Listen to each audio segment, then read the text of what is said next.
Standing समितीची पक्षाच्या मुख्यालयात बैठक झाली। यामध्ये विविध राज्यांच्या उमेदवारांच्या नावांवर चर्चा करण्यात आली। महाराष्ट्रातील उमेदवार निश्चित करण्यासाठी केंद्रीय निवडणूक समितीची बैठक आज ठेवण्यात आली आहे।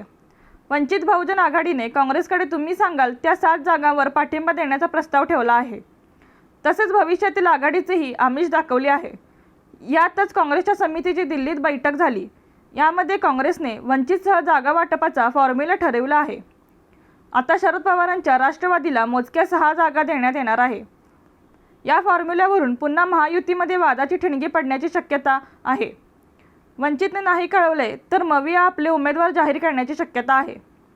मवियाने प्लॅन बी देखील तयार ठेवला असल्याचे स्वतःच काँग्रेसचे प्रदेशाध्यक्ष नाना पटोले यांनी केले आहे। वंचितने देखील स्वतंत्र लढण्याची तयारी केली आहे। यामुळे या दोन्ही बाजूंची आघाडी झाली नाही तर त्याचा थेट फायदा भाजपा शिवसेनेला होणार आहे। दरम्यान महाविकास आघाडीने कुठलेही अल्टिमेटम वंचित बहुजन आघाडीला दिलेले नाही। या सर्व बातम्या खोट्या आणि निर्धार आहेत। अशी कुठलीच चर्चा महाविकास आघाडीने आमच्याशी केलेली नाही, असे वंचितचे प्रदेश उपाध्यक्ष सिद्धार्थ मोकळे यांनी म्हटले आहे। रणनीती न्यूज चॅनलला आजच सबस्क्राइब करा आणि रहा अपडेट।